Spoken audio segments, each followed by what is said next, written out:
All right, call to order. Can we stand for the pledge? Pledge allegiance to the flag of the United States of America and to the republic for which it stands, one nation, under God, indivisible, with liberty and justice for all. Roll call, please. John Kennedy. Rhonda Cardona. Here. Jason Lasser. Here. John Gill. Here. Bob Rolston. Here. Joe Bonestego. Here. Who am I missing? Bob East. No, this is plan. This is plan. Plan Commission. Bob Alois is here. He stepped away. Am I missing anyone? Nope. Okay. So now we'll call the BZA meeting. Here. Told you. That's good. You're just a jerk. Thomas St. John, BZA call to order. I don't know what you want me to say here, so. Do roll call. Roll call. Yep. We got Brendan Shearer. Here. Mark LaRue. Here. Bob Rolston again. And John Here Kennedy. twice. Here. And John Kennedy. Who else? We're missing Drago. And Drago is not here. Okay. We good? Yep, we're good. You gotta do stormwater. I don't know. Was that meeting called? Yes, it was. That was noticed? For stormwater, Joe Gomestego, Here. Bob Zaney, Here. and Bill Vanasopoulos is not present. Why don't you turn it over to Sergio now? Give me 1 second.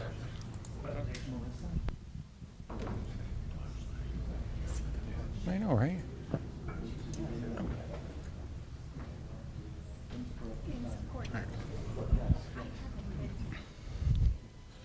Alrighty. I just want to do a quick intro of KK Fritz. See if I could do this from the top of my head. So one thing I know about KK is that she is an alumni of Ball State University from the College of Architecture and Planning. And the reason why I know that is because I'm also an alumni from the College of Architecture and Planning from Ball State. She's got her bachelor's degree from there, and then she also received her master's degree from IU, your program, SPIA program, so School of Public Environmental and Affairs, yeah. So. Concentration in planning. Yes. Yeah, they don't have that anymore. So, no. So the other thing too is that KK's worked throughout the state of Indiana with different communities, small towns and large cities. She's got years of experience in understanding pitfalls and really guiding commissions and boards, over 2,500 commission and board members, in guiding them in professional development and making decisions. But the one thing I want to mention about KK is that over the last 15 to 20 years, I've seen KK present at conferences and workshops. And she's a great speaker, very captivating. And so I enjoy seeing her sessions. And in fact, she's actually going to be presenting at the OKI conference, which is the Oklahoma, Kentucky, and Indiana conference. Ohio. So, sorry. I'm trying to rearrange the states here. So with that, I'm going to go ahead and bring up her PowerPoint presentation. Yeah. And KK, however you want to run this. If you want questions afterwards, in between, whenever you want to do. Body language and see how everyone's doing. We have a whole lot to get. We'll see. Do I need the mic or Yes. can you? Okay. Yeah, we'll do it with the mic. And I tend to be really loud, so if for some reason you still can't hear me, yell at me and I'll speak up even more.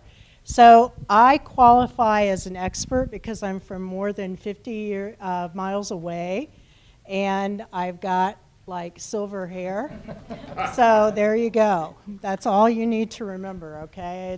It's more that I have just been doing this and I've seen a lot, and so I can come back and learn from what I see in communities all over Indiana and the Midwest and kind of take some of what I have learned over the years and work with that and share it with you. So hopefully that's what we'll do. Tonight we're going to talk a little bit about everybody's role in the planning process. And you know, what I'm going to keep hitting on tonight is that you are all public officials.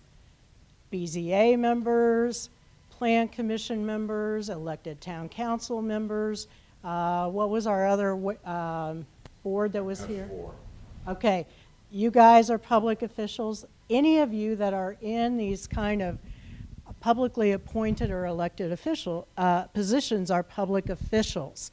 And what that means in a nutshell is that you take off your personal hat and you put on your community hat. And you are no longer yourself and representing your own interest. You are representing the community interest. And that doesn't mean you can't draw on your own experiences, your own background, your own knowledge of the area, those kind of things. But at the end of the day, you're trying to figure out what's good for the community. Not what's good for me, not what's good for my neighbor, for my son, but for the community overall. And that's the big thing to keep in mind. So let's get rolling. Sergio, can you get me to the next one? We're going to talk about everybody's role. We're also going to talk about how you make that decision. And state law gives us criteria for several things that you have to follow.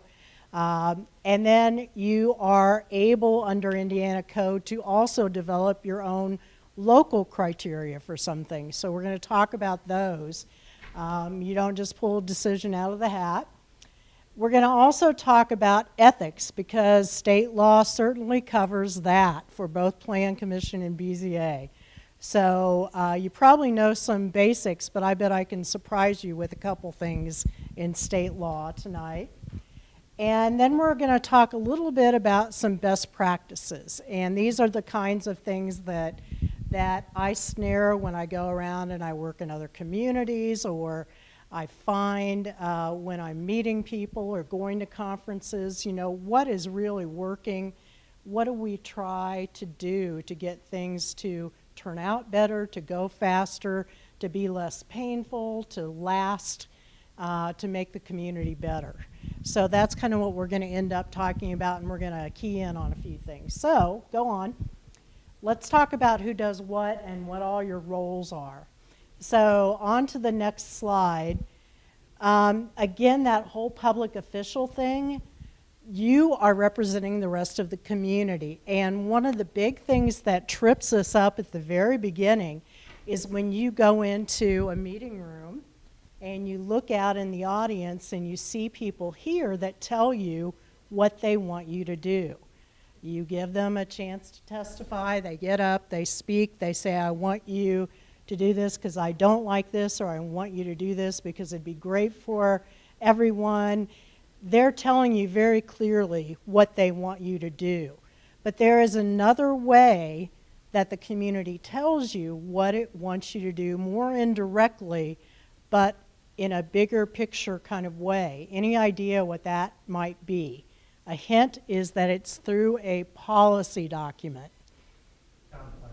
Yes, gold star over there.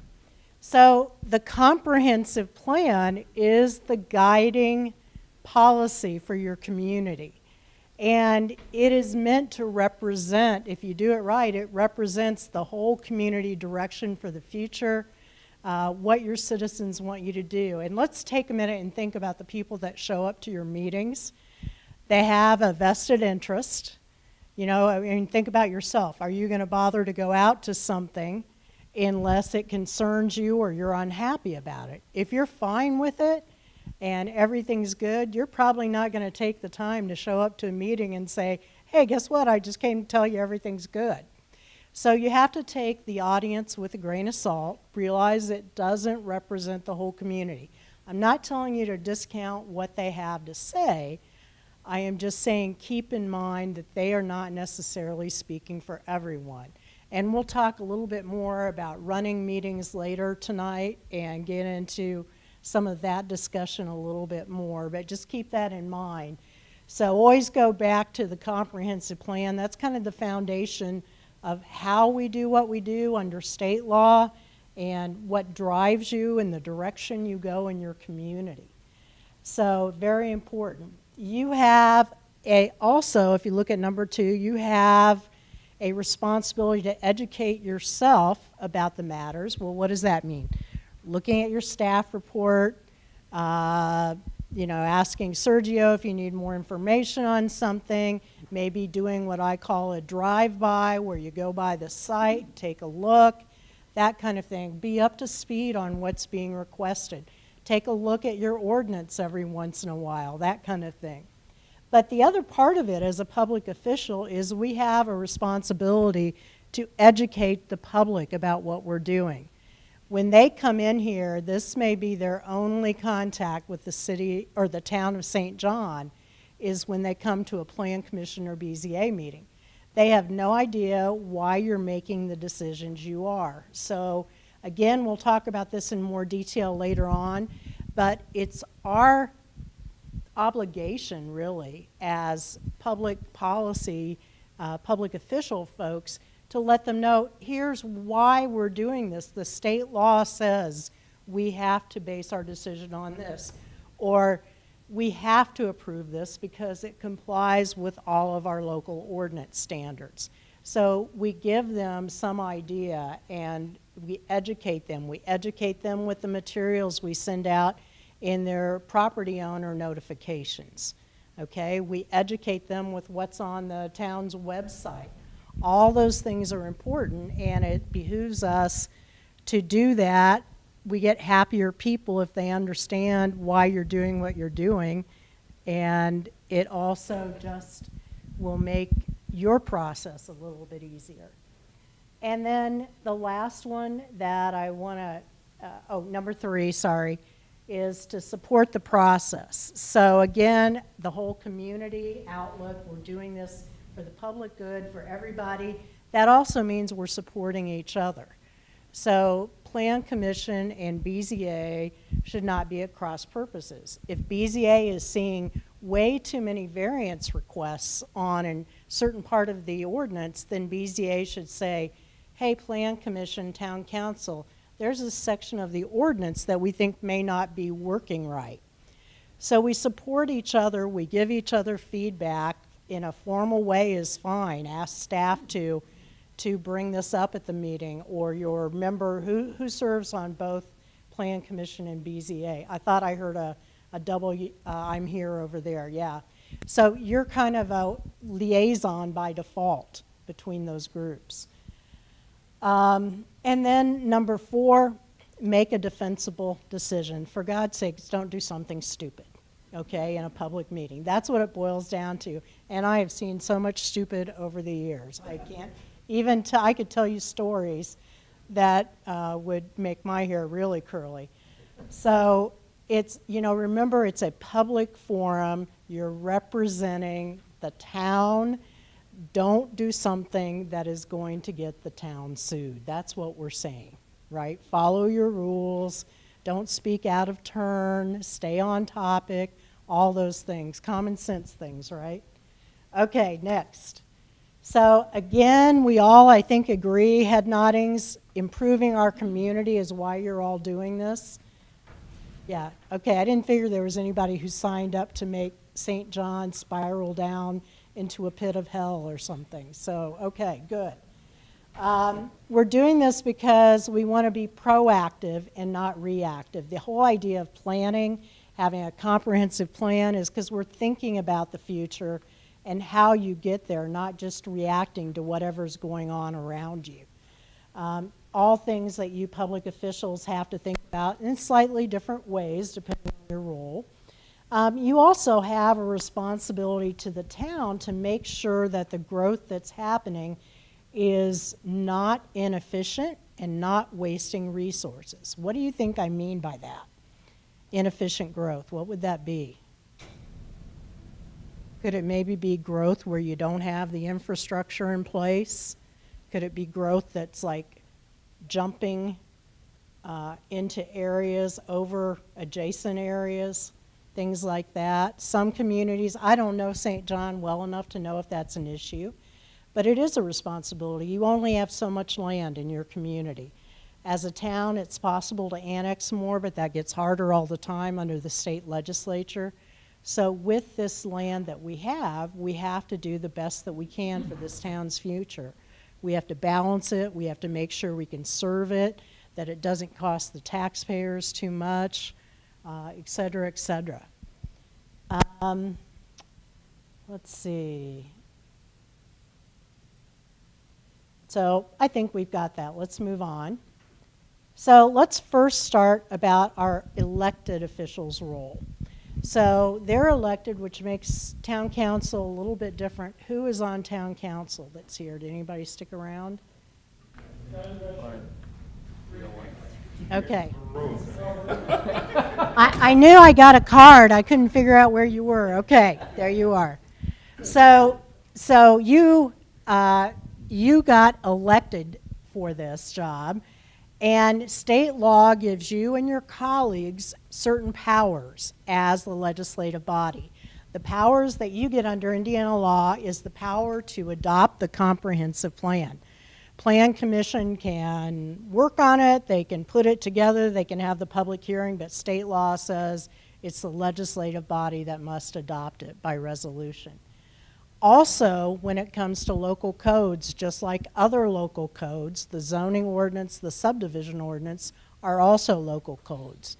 And it is up again to the town council to amend those, adopt those.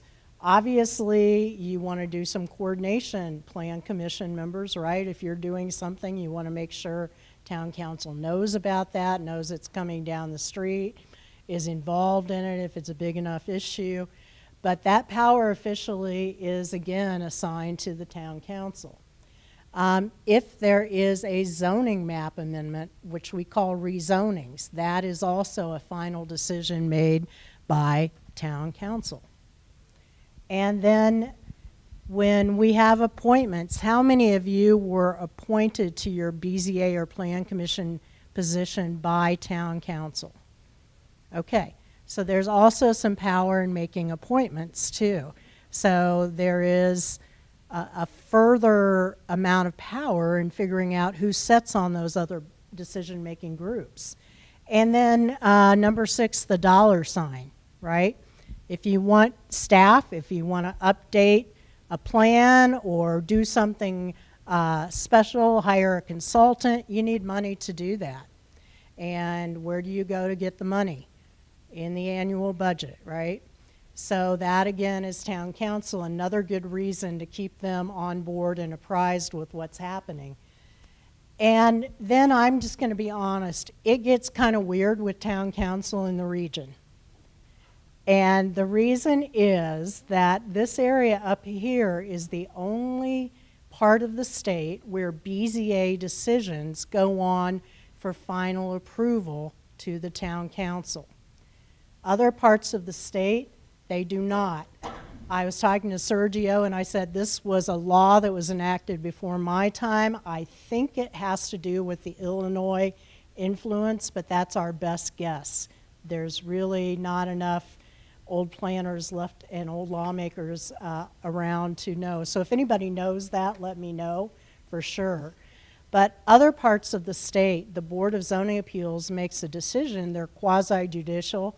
They are the final decision maker. Here in St. John and some of the surrounding area, the use variance decisions and the special exception decisions must be also approved by the town council. So you guys are a little different, and I always have to make sure I get my brain turned around because 90% of the time I'm dealing with people who, it's the BZA who makes the final decision. Okay, let's talk about Plan Commission. So Plan Commission is either appointed, but some Plan Commissions serve by virtue of their office. Is there anybody on your Plan Commission who serves by because they have to, because of their role at the town? So for example, in counties, the county surveyor must serve on the Plan Commission. In cities, the city engineer must serve on the Plan Commission. Is there anybody in the town? No, I didn't think so, but honestly, again, you guys, your state code rules are so different, I may have missed something. Okay. So we have, under Indiana code, Plan Commission is the group that is told under Indiana code to prepare and update the comprehensive plan. As we just heard, you can't adopt it, but it is the Plan Commission that is supposed to make sure that it is up to date and that it is doing its job. Then we have the zoning and subdivision ordinances, which, by the way, if you combine them together, it's a unified development ordinance, which is what most communities are going to these days. That's what I've been doing in some communities lately. So the zoning and subdivision ordinance, again, it's an ordinance, so town council has to adopt it, but state code said, Plan Commission, it's up to you to make sure we get amendments in there, we update it as needed, and so forth. So there's some big picture assignments that Plan Commission has here. And then you have the official public hearing for things like the change of zoning, and you make a recommendation. So it's not town council that has the official public hearing. Under Indiana code, it is Plan Commission that has the official public hearing for a rezoning, and then you send that recommendation on to town council. You also do the same thing for comprehensive plan and zoning ordinance recommendations. So again, while town council is the final action on that, Plan Commission is entrusted with doing that official public hearing. So you definitely have a rule in that, and you have a role in preparing those. One thing that does happen under Indiana state law is that Plan Commission is given final approval on something. Subdivision ordinances. Plan Commission gets the last say on subdivision ordinances. And if you guys also do an optional thing called development plans, which are site plans, that's an optional thing that you can do under Indiana state law. Site plans that are approved by Plan Commission are called development plans. And some communities do those for any commercial use or any industrial use or certain uses like maybe institutional uses. It's up to you whether you want to do that or not, but that's another power, if you do, that Plan Commission has that final say on. And of course, Plan Commission doesn't have to do this themselves. They can rely on staff with asking staff to look into an amendment to an ordinance. You can hire consultants. You can have subcommittees, which is a great idea. Many communities I work with have standing zoning ordinance amendment committees that are subcommittees of the Plan Commission. So they work out some things not with the whole Plan Commission, but then come back and say, okay, here's that section BZA told us was a problem. We've been looking at it, and here's our recommendation on how we should amend that. Make sense? Okay, let's take a look at BZA now. So BZA is kind of what I like to think of as the relief valve. I write ordinances, and I know that if I wrote an ordinance for zoning and subdivision that covered every possible thing that might happen, it would be as big as the US tax code, okay? So there's always going to be some weird situations. There's always going to be some gray area. And that's why we have the BZA, for these unique situations. So state law says BZA hears the appeal of staff decisions. So if somebody doesn't like Sergio's interpretation of what this gray area in the ordinance means, they can appeal that to the BZA for a ruling on that. Probably don't get a lot of those. If you got them regularly and monthly, that would be a sign that you need to update your ordinance, and maybe that you need to talk to the staff about what's going on too, depending on how you rule. BZA is also assigned to hear development standards and use variance requests. We're going to talk about all these in more detail in a minute, and also special exception requests. You can also initiate lawsuits if somebody's not doing what they're supposed to in accordance with the zoning ordinance. You can do interpretations and help staff out that way, give informal advice. And then again, I think the part that's not officially listed in Indiana code but is really important is that you say, hey, we keep getting variances on this and we keep granting them. Let's go ahead and just change that section. Or, hey, this section's very confusing. We see a lot of it. Can we fix that? So give some feedback on what you're doing occasionally. Okay, next one. So hopefully everybody's got kind of an idea. Hopefully there weren't any big surprises there about what you're doing. Maybe you learned something about what your colleagues are doing. So let's talk about how you make decisions. All right, here we go. Next slide. So where do you find the criteria you need to make decisions? Keep in mind that these criteria are minimum standards. Think of it as a checklist. So they are supposed to make your decision easier and be a guideline. We're going to look at some of them in more detail. I'm not sure they're always very clear, but we'll take a look at those. What we are going to find out is that state law goes ahead and gives us the criteria for changes of zoning. It's going to give us the criteria for variances also. All that comes right directly out of Indiana code. Then code says, hey, look at your local laws and set up your own criteria for subdivisions and modifications or waivers to the subdivision standards, for development plans if you use them, and for special exceptions. So it's a mixture of state and local law. Let's go on to the next slide. So the applicant has to meet the criteria set to get an approval. How many criteria do you think the applicant should have to meet to get approval? How many of you think they should have to meet the majority of the criteria, say 3 out of 5, to get approval? Don't be shy. How many of you think they have to meet all the criteria to get approval? Yes, that is correct. If you look at case law, it is very clear that you have to either meet all the criteria or have an exceptional reason for not meeting the criteria. Here is my story about the one time I had a client who did not meet all the criteria. I was doing a new comprehensive plan and new ordinance standards for the community. Someone came in, the comprehensive plan had already gone to Plan Commission, unanimous recommendation for approval, community support, we had county commissioner on the steering committee, etc. But there was also an economic development project.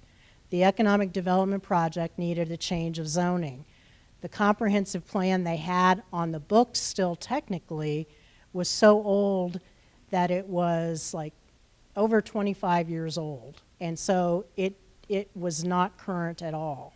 And the zoning that this group was asking for this project matched what was on the new future land use map, did not match the old adopted comprehensive plan.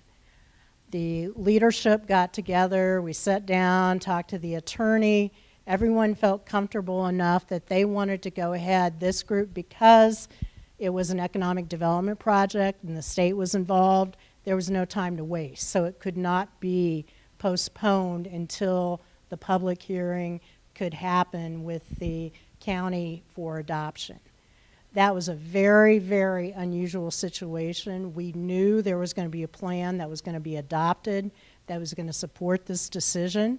So they went ahead and approved that rezoning, even though there was one criteria that technically didn't match. That's the kind of unusual situation that you really need to consider if you are looking at 4 out of 5 criteria on something. So very unusual situation. Okay.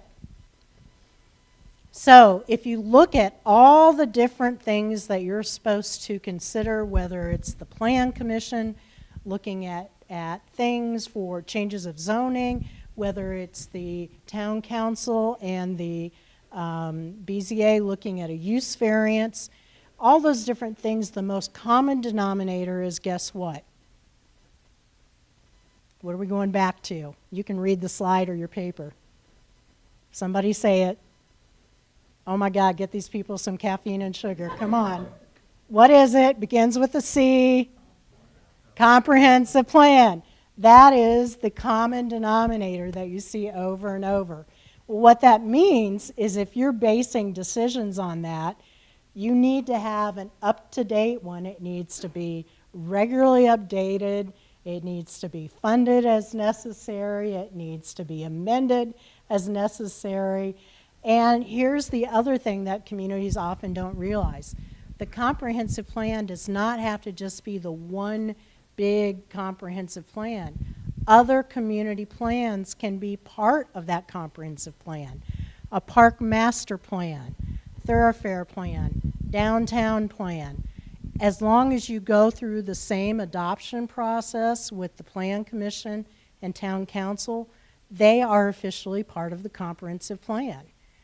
Bicycle pedestrian plan, corridor plans, all those things are meant to be part of a comprehensive plan, not just the big overall plan. So think about your other local plans, whether it's economic development, any of those other things I mentioned, and whether those would be helpful references when you're trying to make decisions.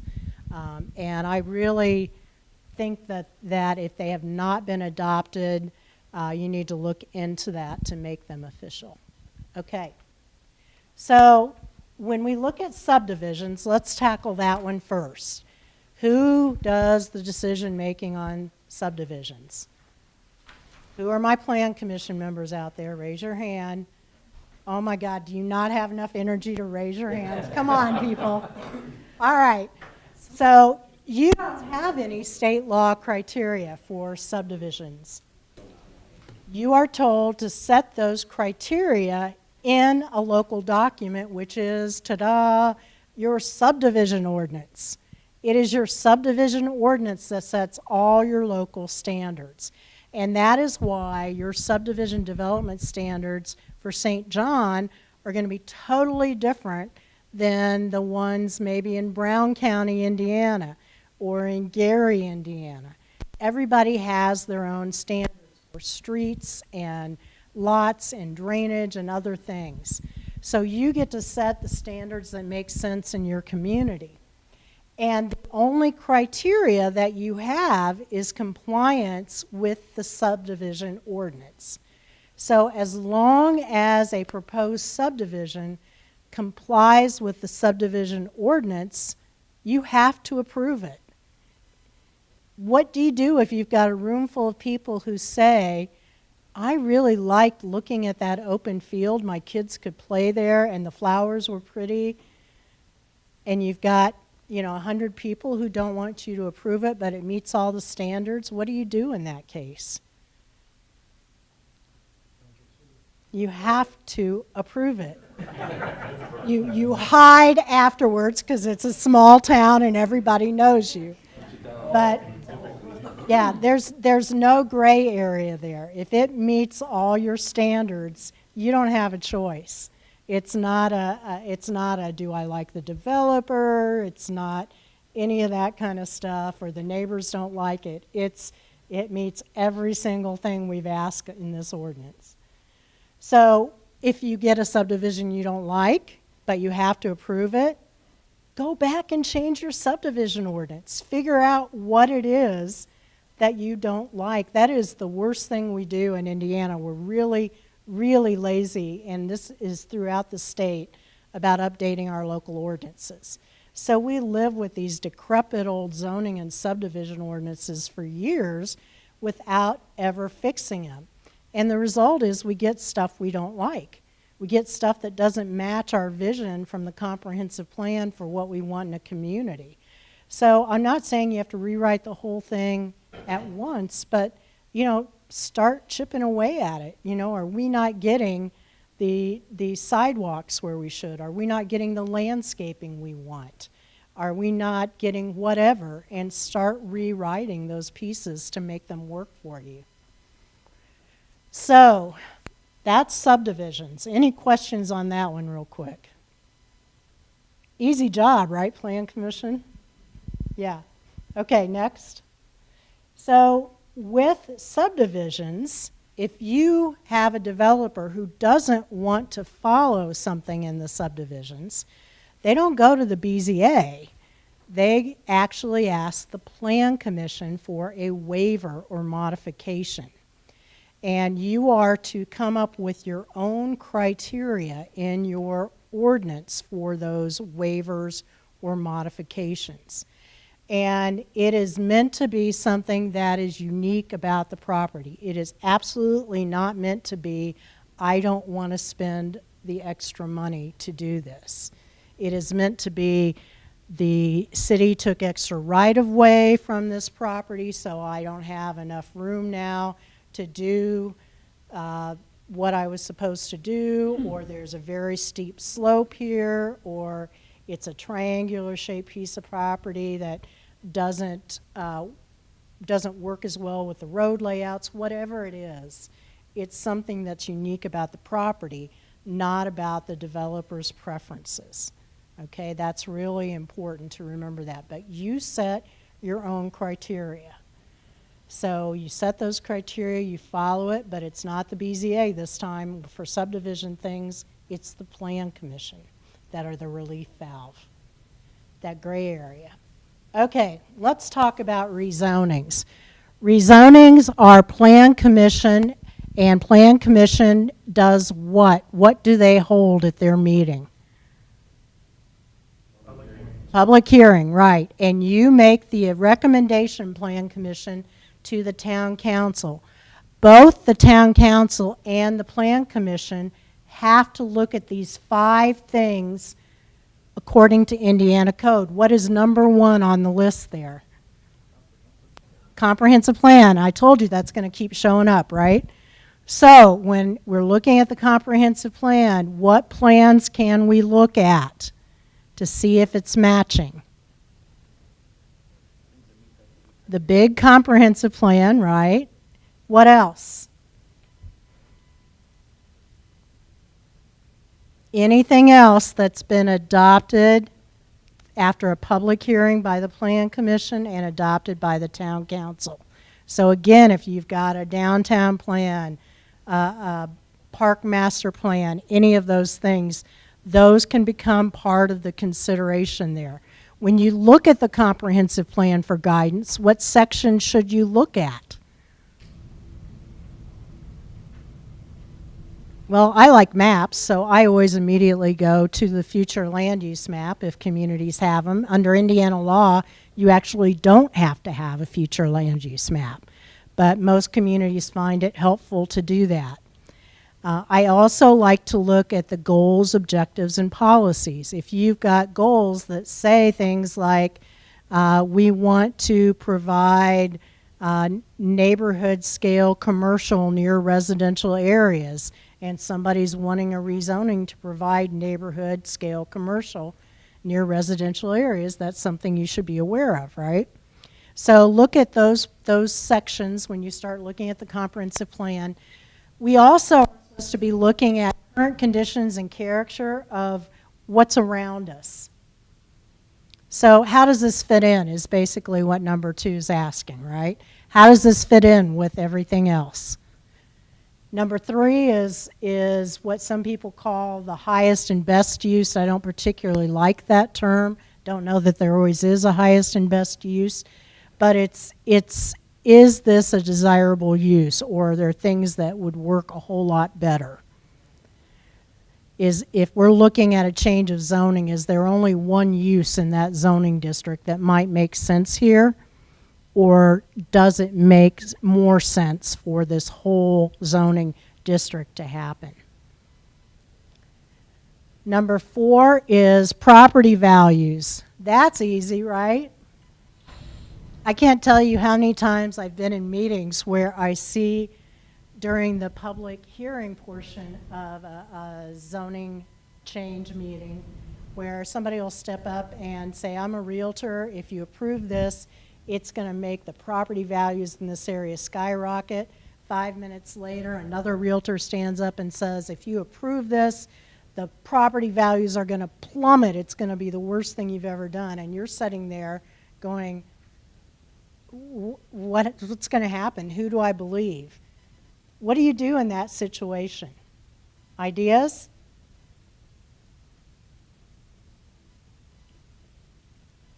You may get conflicting information. So what do you do when you get conflicting information during the public hearing?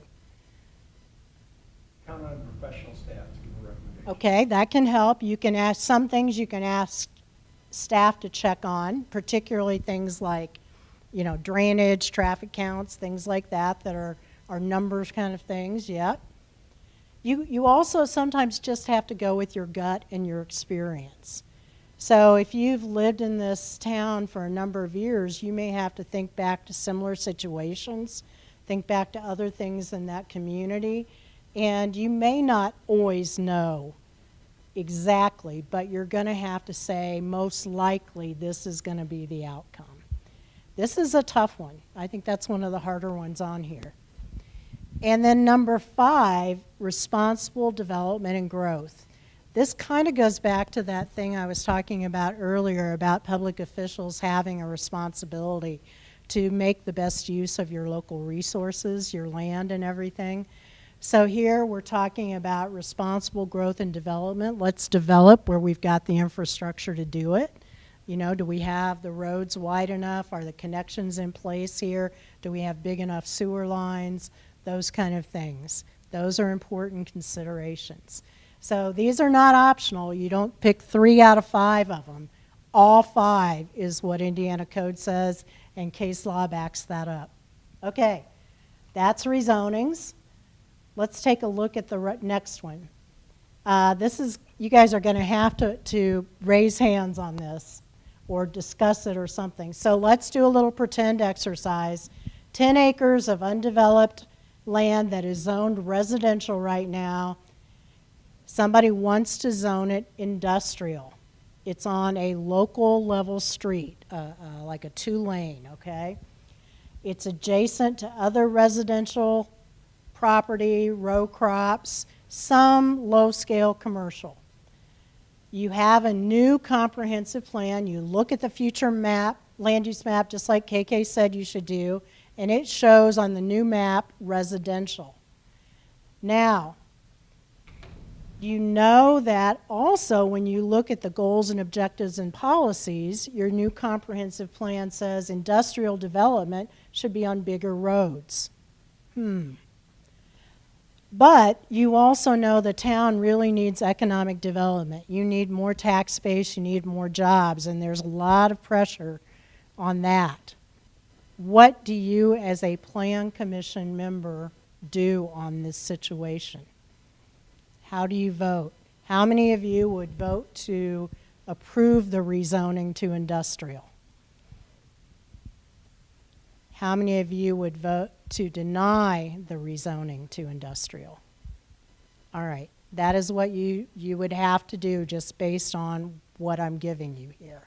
So it's hard because especially when we're in those down times, and I've seen many communities do this, you know, during recessions and stuff, we need jobs, we need this, but we have to remember our decisions have long-term, they stick around for generations sometimes. So very important to keep that in mind. Okay, let's keep rolling. Let's talk about variances. Why do we have variances? Because it's to solve those gray areas, right? So that is basically telling somebody you're special. You're special and you don't have to follow the same rules everybody else does. How many of us would love to be special? Yeah? We're all special in our own way, yeah? Okay, but everybody can't be special. It has to be something that, I'm sorry, I just broke a few hearts, I think. But it has to be something that is occasional and really justified on this, okay? It can't be a sympathetic thing. It can't be a financial thing. It has to be because you meet the standards. So let's take a look at those standards. So when we're talking about developmental standards, and those are things like height, setbacks, landscaping, parking, those physical site kinds of things. We focus on that. Let's go ahead to the next slide. And here is what Indiana Code gives us. It says, first, whatever you're doing there is not going to hurt public health, safety, morals, and general welfare. What do we think public health and safety might be easily translated to in normal language? Have anybody here from the fire department? Uh-huh. Okay. Special guy back there. Yeah, special guy back there. Yeah, and you are our champion of, let me guess, public health and safety, right? All right, so that's one example. Anybody here that works on transportation, roads, things like that in the town? Okay, all right. So you guys with traffic and transportation are also looking at public safety, right? So that is, we have to kind of look at some of the words we have in state law, is what I'm saying, and think, what does that actually mean? So when we talk about not being injurious to public health and safety, we're saying we don't want to do anything that's going to make the traffic dangerous here. We don't want to do anything that's going to cause fire emergencies here. So if you're asking for variances because you've got an insufficient lot or you want to do something that's really risky, maybe that's not good for this town. So that's what number one's talking about. When we talk about morals, that's something, but we actually do have to talk about things like sexually oriented businesses, right? And how we regulate those. When we talk about general welfare of the community, the courts have told us many times that appearance and aesthetics can be considered part of the general welfare and the well-being of a community, the community character, the history, and the preservation of that history. Those are all, that community character stuff is all part of the general welfare of the community. And then the second one, the use and value of the surrounding property is not going to be impacted in a substantially adverse manner. So what does that substantially adverse mean? If that zoning case we were talking about earlier was really a use variance case where somebody wanted to build an industrial use and it was next door to a residential area, do you think that might substantially impair those residential property owners' use and enjoyment of their property? Yeah, you might not be able to sit out on your back patio without noise 24 hours a day and trucks coming and going and big lights. So that's the kind of impact we're talking about. We're not necessarily talking about, oh, I no longer have a view to a field of wildflowers out my window. We're talking something that really impacts how you use your property. And then the third one is that if you follow the zoning ordinance, you're going to have real practical difficulties in using the property. So if you do what the zoning ordinance tells you to do, it's going to be almost impossible for you to use this property. If you, for example, have an old, a weird shape, let's go with the weird shaped piece of property, that's a favorite example of mine. If you followed the setback standards, say it's a double frontage lot, that's an infill lot in a neighborhood. If you followed those setbacks, you may end up with a really weird tiny little house because it's an unusual situation. So what about the property makes it difficult to follow the standards of the ordinance and still use that property? If that property legally exists and you've created it through subdivision, then you have to be able to use it. And so we're not wanting to take away all practical use of that property. It may be limited. You may not be able to put a drive-through restaurant on it or something like that, but you should be able to use it for something, is what we're getting at here. All right. So that is what happens when you look at Indiana Code for development standards variances. But it also goes on to say, hey, local communities, you can make it tougher if you want to. And so many, many, many communities in Indiana have added 2 additional variances to their list. Those variances are based on personal experience from those boards who are frustrated because people come in and ask sometimes for twice as much variance as they need on something because they know there'll be a compromise and they can eventually get what they want. So they've added the variance granted is the minimum necessary, putting the burden on the person asking for the variance to show you that they really can get by with a certain height of sign. They don't need it to be 100-foot tall, okay? So that's what we're getting at with the minimum necessary, making the applicant actually prove that. It's not your job as BZA members. Where are my BZA members? It's not your job to go through this case. The applicant has to make the case. You decide it, but it's up to the applicant to make that case. And then the other one that I see added a lot around the state is that the variance granted does not correct a problem that the owner has caused. So in other words, the people who like to do things first and then ask for forgiveness later, this is saying, no, you cannot do this. If you have gone and done something without permits and now you're coming in and you want us to bless it, that's not what this is about. So again, this is one of those where I would say more than half of the communities around Indiana have added additional criteria easily. And these are the 2 that I see.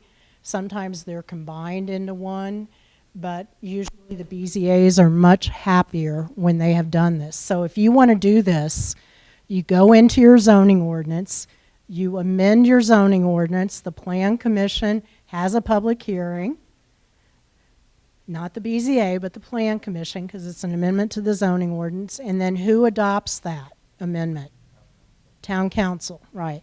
So keep that in your back pocket and think about it. All right, onward. So again, in most parts of the state, the BZA would look at that developmental standard and make the final decision. Here, the BZA sends that recommendation to the council, and it's up to the council to make the final written decision. So same criteria apply to the council as the BZA, but they make the final decision here in the region. Okay, next. Use variance. No, I'm sorry, back that up. Developmental standards. I'm sorry, I don't do the region. Developmental standards, it is the BZA that makes the final decision. It's the use variance that goes to town council. Okay, everybody got that? I said the wrong thing then. Developmental standards, BZA still makes the final decision. It's use variance when you want to do a use that's not allowed on the property that goes to the town council. So let's go on and look at this. So the use variance allows that land use that's not allowed in that zoning district now. Next. Again, we have criteria from state code. Read the first one. Does that look somewhat familiar to you? It is exactly same as the one for the other type of variance. So it's same interpretation about public health and safety and so forth. Use and value of the adjacent area, that is also the same. Same criteria for that variance. Number 3 is slightly different. Number 3 for use variance says the need for this arises from the peculiarity of the property. What is unique about that property? I keep hitting on that. It's the property. What makes it unique? Is it a historic site? Is it a triangular shaped lot? Did the town take a bunch of right-of-way in the front yard? What is it that's unique about that property that makes it different? Okay? Question regarding that. What's that? Can I ask you a question? Yes, please do. So a lot of times we'll get developers come in that have bought a piece of property with either a pipeline running through it or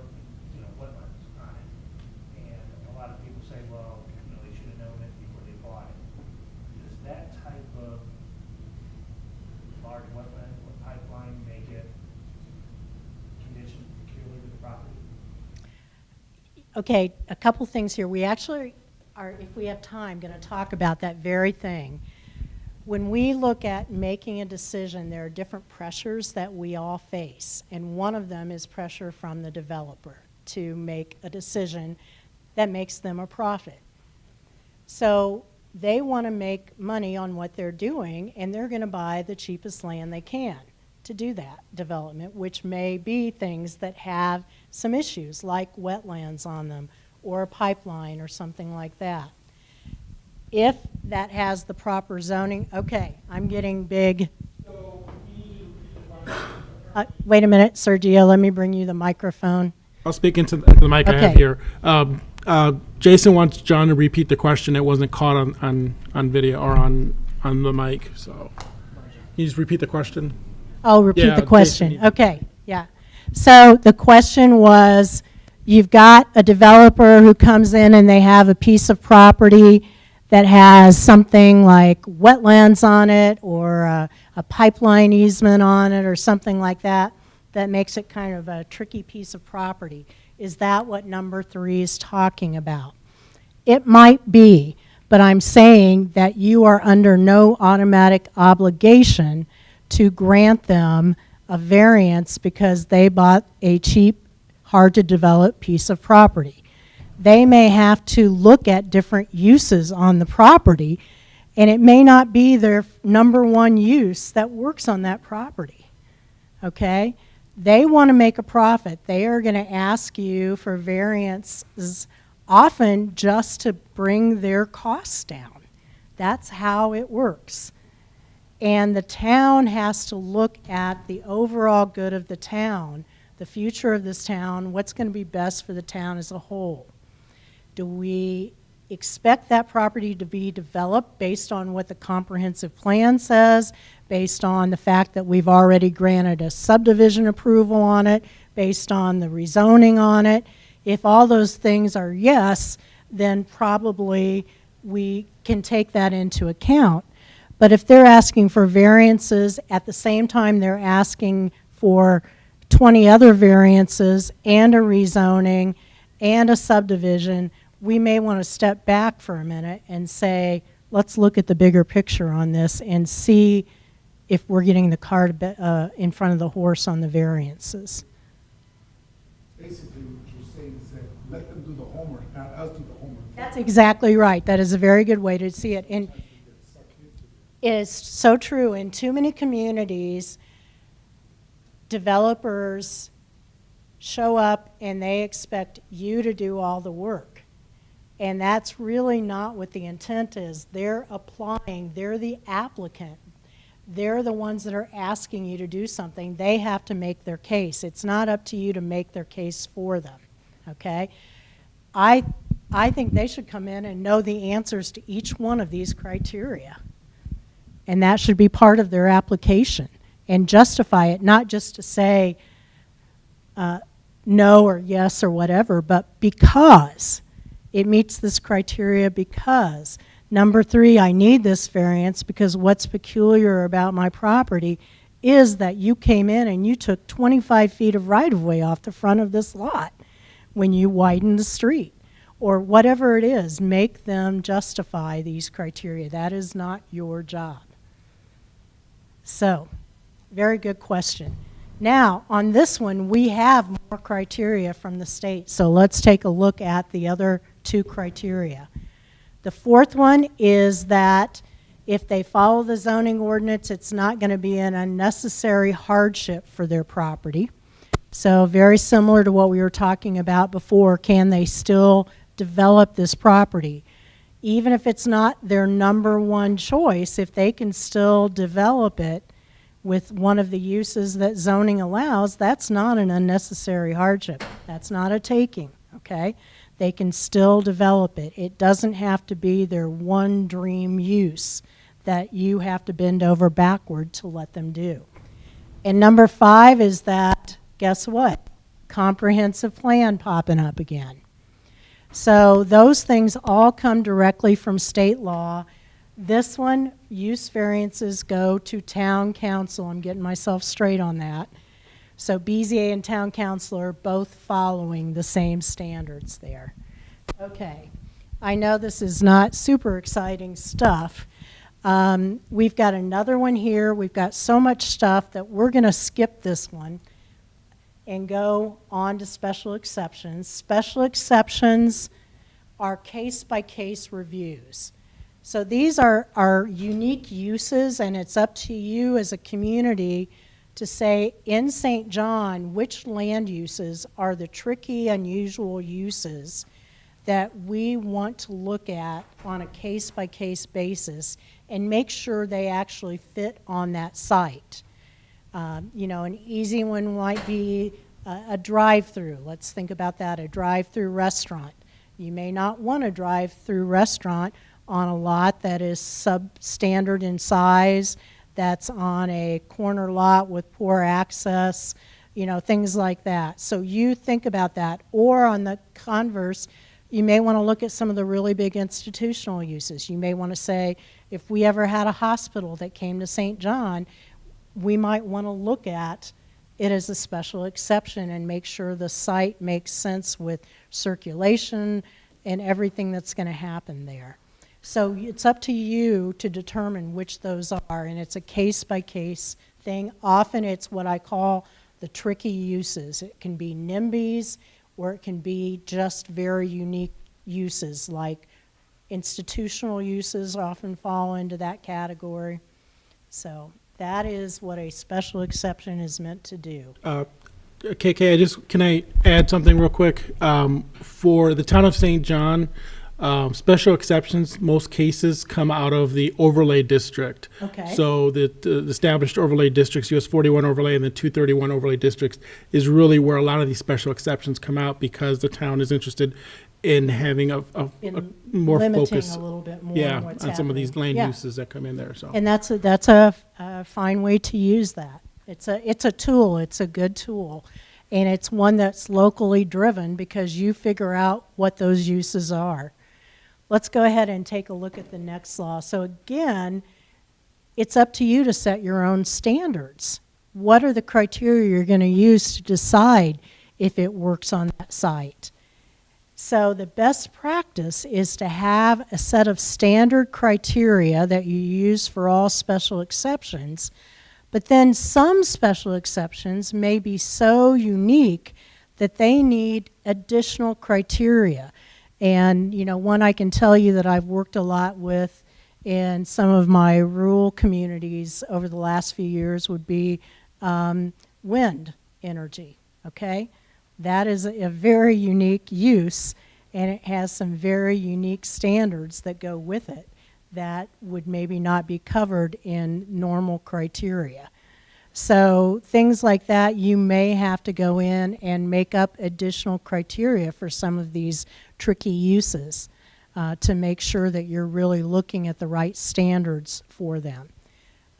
Let's go on to the next slide. In your zoning ordinance, in Chapter 18 right now, you have general criteria that talk about that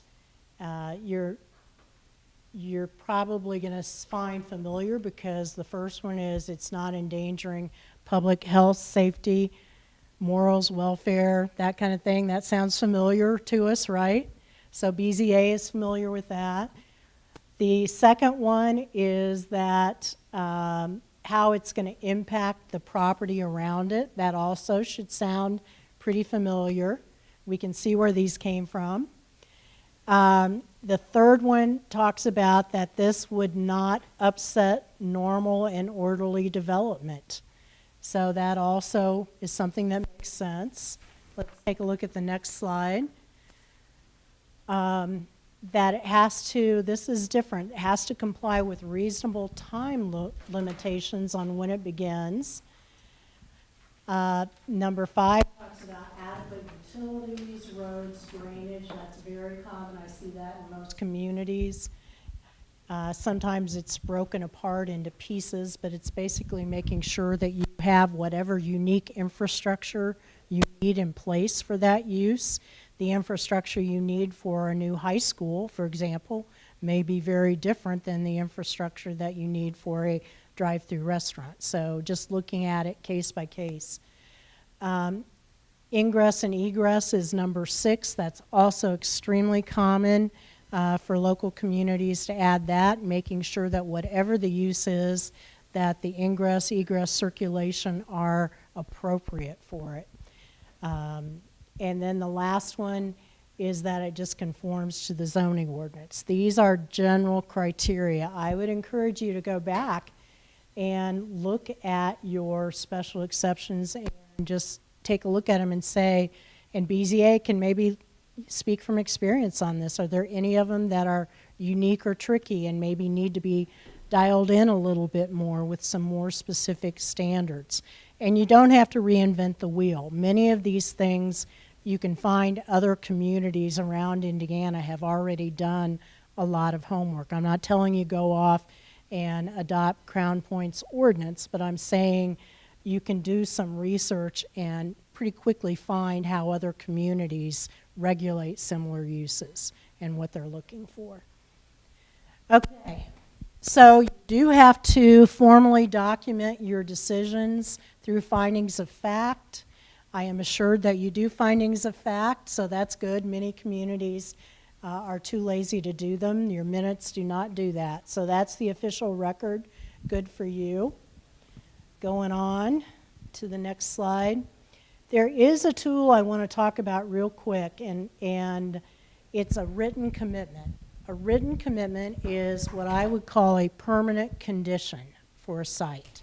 So when you approve something, it may be a conditional approval subject to fixing the drainage plan or turning in the corrected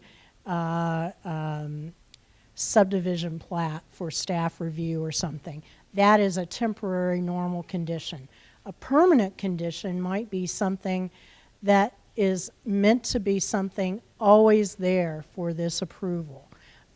For example here, if you've got somebody who's building some missing middle housing, have you guys heard that term, missing middle housing? Okay, missing middle housing is a huge trend in the United States. It is an attempt to fill in the gap between multifamily apartment complexes and single-family homes. It's everything from duplexes to threeplexes to fourplexes. It's townhouses. It's accessory dwelling units or mother-in-law apartments, if you've heard that term before. Those kind of things. And there's a great resource. If you go to AARP, they have all kinds of wonderful information on missing middle housing, if you just Google that. Anyway, it's a really important thing to know about because I think it's a trend that we're all going to have to address. But let's say you've got somebody who's got a fourplex and they are building it right next to a single family residence. Maybe as part of that approval, you say to make out the homeowner happy, okay, we're going to have them put a 6-foot tall fence between their property and yours, homeowner, even though it's not required. And we'll make that a permanent condition. That's this written commitment that actually becomes recorded at your county recorder's office and goes with the land. So as long as there's a fourplex there, even if it's sold to somebody else, that fence must remain in place. That's a permanent condition. And that's a handy tool to have. But it has to be related to what you're doing. So saying, we'd really like to see more trees on this street, so we want you to plant some flowering dogwoods in the front yard, that doesn't have anything to do with the adjacent property next door. And so you have to have a connection between what you're asking for with that commitment. Okay, just again, if you want to do this, and here's an example you can go back and look at later with rezonings. But if you want to do this written commitment, again, you have to amend your zoning ordinance to do it and go ahead and set that up. But it's a kind of handy tool. All right, next. So just a little review. You're going to have to move arms, people. When can you deny a case? Can you deny a case if you don't have a quorum, if you don't have all your board members there? How many of you think you can deny a case if you don't have a quorum? Wrong. Okay, you can't even hear a case if you don't have a quorum. So that was a tricky one. How about if it's unpopular, if you've got 100 people in the audience and they don't want that to happen? Can you deny the case? No. All right. How about if all the criteria have not been met? Big nodding of heads here. Okay, come on, people. Yes, that's it. That's when it happens. So it's not just per chance. It is legally based on those criteria. Okay. Planning official ethics. I was not planning to take a formal break tonight because we have so much to do, but if you need to sneak out and do that, go ahead. This is a really important part, though, and it applies to both Plan Commission and BZA, so hold off for like 10 minutes if you can before you sneak out the back door. So when we talk about conflicts of interest and ethics and so forth, one thing that is different between the Plan Commission and the BZA is something called ex parte contact. It's one of those legal terms, and that basically means contact outside of a public meeting, okay? And Indiana state law specifically says it is illegal for BZA members to have contact about a case outside this room. So outside the meeting, and it's because you're considered BZA members a quasi-judicial body that you have this requirement. So that means that when somebody comes up to you at the grocery store or church or calls you or whatever and wants to talk about a case, you cannot do it. So the best thing to do is just say, state law prohibits me as a BZA member from talking to you about this. If you want more information, please contact Sergio and his staff. If you are interested in having some weighing in on the decision, please come to our meeting or send in a written letter that we can put into the public record as part of that. But BZA members cannot talk to people outside of the meeting. And it's really, really hard when you live in a small town. If you live in Indianapolis, it's not as hard, right? In a small town, you all know each other. So it's very difficult. So BZA members just use the easy out and say state law prohibits it. And it does. And if you do, and you talk to somebody outside the meeting, that's actually impinging a principle we call due process.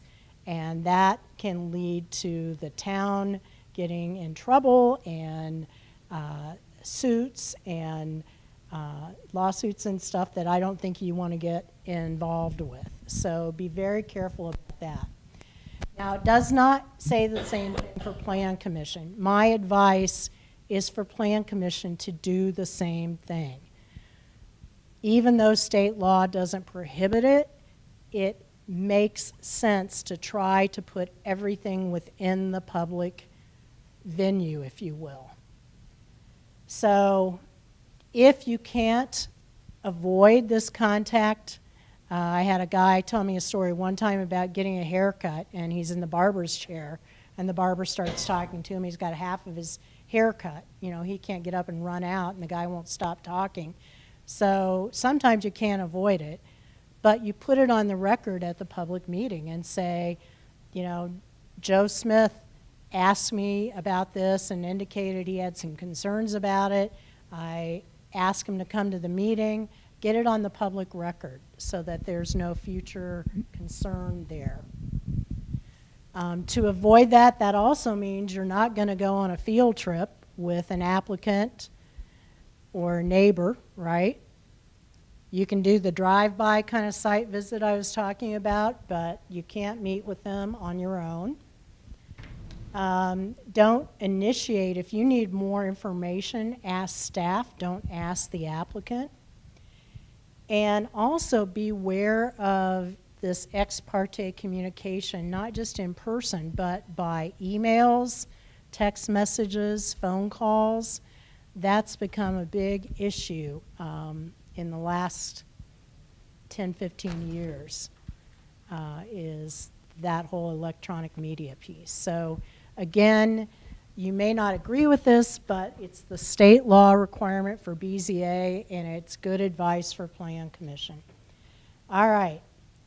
So if you have a conflict, again, ask them to come to the meeting, get it on the record. Even if you want to talk to your fellow board or commission members, that's not supposed to happen either. The public decision-making process is all supposed to occur in this room. You do your homework individually beforehand, but you're not to make any pre-decisions before you get here and hear the public testimony, hear the staff report, hear the applicant's report, all the information. That is going to get you in trouble legally if people find that out. So no bouncing ideas off each other. 2 or 3 of you can't get together and talk about a case beforehand, even if it's through email. Don't go down that route. I know it's a small town. You know the other people on the board and commission. You respect a lot of them. A lot of us, I'm a big brainstormer. I love to do that. But legally, it is going to get you in trouble one day. Okay. Now let's talk about conflicts of interest. They are exactly the same under Indiana law for Plan Commission and BZA. There are direct financial interests. In other words, you're going to financially benefit or be impacted by this case. It's your company, your property, your company representing the property, whatever it is. You have a direct financial impact. That is a big no-no. I think that's probably pretty clear to all of us that you can't do that. Indirect financial interest is a little bit more tricky. That is if there is a possible connection there. It might be your mother-in-law, who, if she doesn't get this variance from the BZA, may have to move in with you, right? Or it may be your adult child who has to do the same thing. But it's a not quite direct. It's an indirect one, and it's a little tricky. And then the other one that most people aren't aware of is the third thing that state law calls out is bias or prejudice, the inability to be impartial. So if you have had a long-running feud with a developer over, it could be because he hit your dog or married your ex-wife or whatever it is, and you can't be impartial, that's actually considered a conflict of interest and is codified in Indiana. So all these things, you have to excuse yourself from participating. That doesn't mean you just don't vote. You don't even sit at the table, okay? You don't partake of the discussion. You honestly shouldn't even be in the room on them, because you could sit there and make faces or whatever. The safest thing is just to recuse yourself and get out of the room. Now, if you're not sure if you have an indirect conflict of interest or if you've got this bias or prejudice, what do you do? What was that? Leave anyway. Leave anyway is probably the safest thing. But at the very least, I would say talk to your staff and your attorney. Give them a heads up, first of all, beforehand. Let them know that you're going to possibly be stepping aside. Do you guys have alternates here? Okay, state law does allow the appointment of alternate BZA and Plan Commission members. So sometimes in a small town, I've seen issues where you know, one of the members may have a engineering business, or one of the members may be a realtor, or something where there are frequent conflicts of interest, and you need another voting body. So if that happens, you can have alternate members appointed by the same appointing authority. So just keep that in mind. But talk to staff and talk to the attorney beforehand. They would like to know if three of you have a conflict of interest before the meeting. They would like to help talk through whether that's just, you know, I don't like the guy's haircut, or whether it's a bigger issue than that. So again, this last one is something that was changed in 2011. Now, the other thing that is kind of interesting is there's been case law in Indiana about if the situation you're in weakens public confidence and undermines the public's sense of security, then it's a perception thing. That is considered, in this court case, a conflict of interest. So in other words, you may have not had an actual conflict of interest, but your behavior was as such that it made the community wonder if there was some special connection between you and a developer. Maybe you had lunch with this developer and played golf with him all the time because he was your childhood best friend, but it maybe didn't come across that way to the public. So just be careful, particularly again in a small town, about how those things might be perceived. At the end of the day, you don't want lawsuits. And in this day and age, they happen a lot, more and more. So just be Question beware. for you regarding that. So we know a lot of these, you know, the builders or even the people that come in quite often. Would that be considered, we may even know them from church or whatever, would that be considered a conflict of interest? Okay. No, Because we might call them by that first name because we know them instead of saying, you know, right. Mr. Pavlik or Yeah, Mr. Drago or something. that would only cross the line if they're going to give you a donation, or if they're going, you know, that kind of thing. If there is something, or if it's your best friend and you're going to support their new business no matter what, you know, those kind of things. But normally that would not be an issue. Okay, so again, they are self-regulated in Indiana. So we have this code, but you're not policing each other, okay? You are self-policing, self-regulating. So if you think you have a problem, go to staff, go to the attorney. If you think there is a conflict that one of your fellow members have, go to the staff and go to the attorney if they haven't brought it up. You don't want to get to a public meeting and have somebody that you know, because it's a small town, that's their mother-in-law standing there at the asking for something and they're voting on it. You don't want that to happen beforehand. So if you are concerned about that, do that before the meeting. And there you go. So next. Again, I think we've talked this through. Announce a conflict. If you have a conflict, you either go to the meeting or you have something in writing so staff can say so-and-so is not participating in this case because it's his company he works for that's asking for this, or whatever it is, and is got a conflict of interest. And then that member, again, doesn't talk about it, doesn't testify, doesn't sit in the audience and clap, doesn't do any of that. Here's one thing I want to give you a little heads up on. If you ever get a surrounding property owner notice, that means you probably have a conflict of interest. So if you get one of those magic letters about a rezoning or a variance or whatever as a surrounding property owner, an interested party, you may have an indirect interest, indirect conflict there. So talk to staff about that. If it's for your garden plot, that falls into that, and and it's a 50 by 50 plot or something, that's probably not a big deal. But if it's your house, that might be a big deal. So beware of that.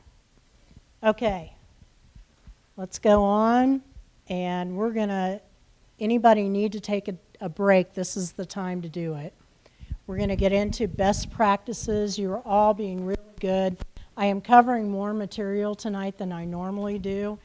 It's a long way up here from Indianapolis, so we couldn't really break it into multiple nights, so bear with me. Thank you for hanging around here.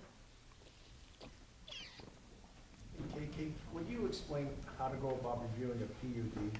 Yes, that's Seems like- actually a Okay. good lead-in to this. Seems like most of the rules are thrown out when you see a PUD. Yes, okay, let's go into best practices then. Sergio, if you would go on. Let's go on down to PUDs, if you would, and we'll come back to this part. Don't jump there, Mike. Kate. Keep going.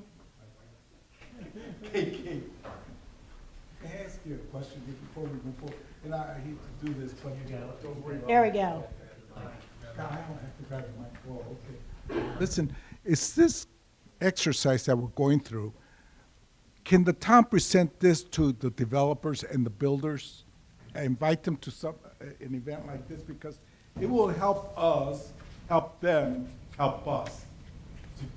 For them to understand that some of the practices that have occurred, I've noticed, actually, they're putting the burden on the planning or the BCA or the town, but they don't seem to think of that. And perhaps by doing this, kind of sends a subliminal message to them. Can this be provided to them without having, or? do we Yeah, have to talk I to mean, the town council? that is probably more of a question for your local leadership and staff to figure out. This is particularly geared to you, but I think it's a great idea to share with them, here are the criteria we're looking at, and we expect you to be ready to talk about those, because that's what we're basing our decision on. Yeah. Okay, let's talk about PUDs. And next slide, if you would, Sergio.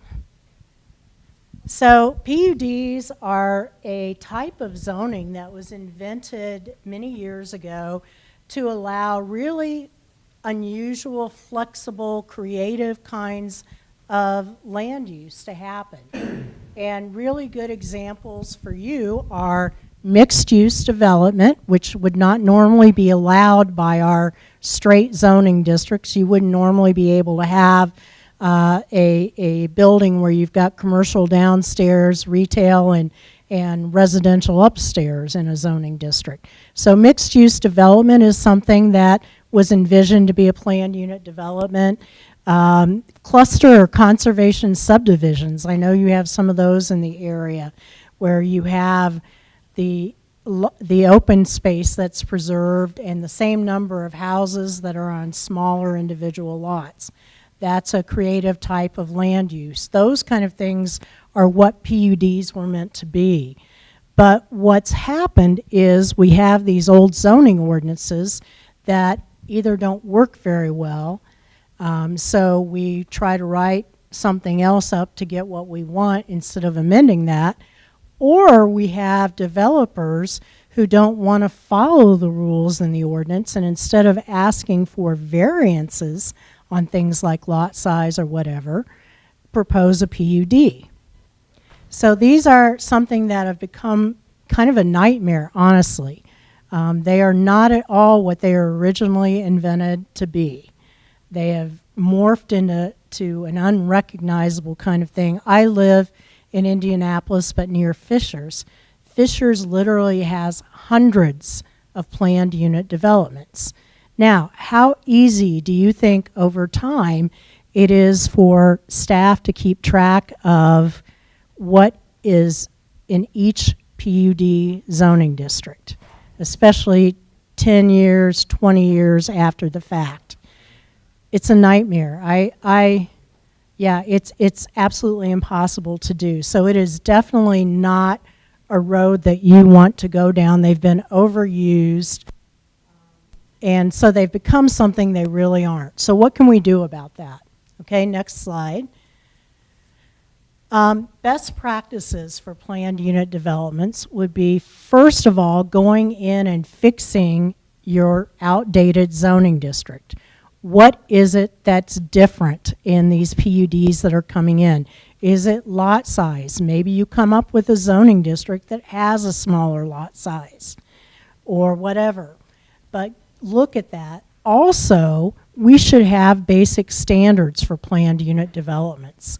So there should be starting points for planned unit developments. You can say you can only have a planned unit development for mixed use or for missing middle housing or for whatever you want it to be, not just straight single family. You can legislate that if you want to and limit the uses for planned unit development. You can also put minimums in there. Like if you are doing a planned unit development, it's not unreasonable to say we want something special or extra as part of this. If we're letting you do this and it may have smaller lot sizes or do something unique, then what are you going to give the town? So have some things like add minimum open space requirements. Many communities that I've worked with in central Indiana require trails, require extensive perimeter landscaping and things like that. So it is not unusual to do that. We also see a lot of them that include design standards as part of them that are set up in there. So you can require, if you're going to do a planned unit development, you have to give us anti-monotony architectural standards for this subdivision. Nothing wrong with doing that. You can also go in and establish locations for planned unit development. How would you do that? Ideas? What's that big C thing we keep talking about tonight? The comprehensive plan. So you could go to the comprehensive plan and you could say, we really think PUDs, this creative development, might work best in the northeast part of town or in this quadrant over here, or as infill in this or redevelopment in this certain area. So you could do that on your future land use map, perhaps with an overlay on it. So that would be an amendment to the plan, right? Or you can set it up as a set of goals and objectives and policies in your plan and say, for PUDs, they should occur on, collector or larger streets. They should be these kind of circumstances. So you can set those standards up beforehand. This is about being proactive and not reactive. Certainly establish a minimum parcel size. I go into communities and I do on-call reviews sometimes, and I have been Avon's interim planning director, Avon, Indiana, which is just west of Indianapolis, huge amount of growth. And I've been their interim director for like periods of 9 months or more at a time. And, somebody will come in and try to give me a PUD application for 3/4 acre lot or something, and it's clearly an attempt to try to get by without going to the BZA that they know is not going to approve something. So set some minimum meaningful, you can tell it's the end of the day, minimum meaningful lot sizes for that. And those lot sizes could even vary depending on the type of category of project. And again, as I mentioned before, have a list of community benefits and require that, that you're trading flexibility in use, you're trading flexibility in density, so it's okay to require something back. So I think PUDs are really a mess these days. They have gotten misused. We let anybody come in and ask for anything without meeting any standards, and it's something that you need to be proactive about. So again, what would we be looking at? An amendment to the zoning ordinance if you want to change some of those minimum standards, possibly an amendment to the comprehensive plan if you want to pre-select some areas or have some general policies or goals about those PUDs. But it's doable. Okay, I think that was my last. Let's go back now and hit some of the other stuff. Sorry I got you out of order there, folks. You're being really good and patient. Okay, we should be okay, I think. Let's go down to the next one and talk about proposal review. So I snuck in a little bit early tonight. I got here earlier, and then I decided to drive through the community and get a feel for St. John, and then I came in and caught part of your, you call them study meetings or review meeting that you had tonight. What is it that you guys call them? Study sessions. Study sessions, okay. So I see those sometimes, but they're usually in larger, very busy communities. Westfield, Indiana, I know, does like a pre-meeting where they will look at something before the Plan Commission hears it. I don't usually see them in smaller towns. The reason I don't normally see these study sessions is because there's another group doing the initial work.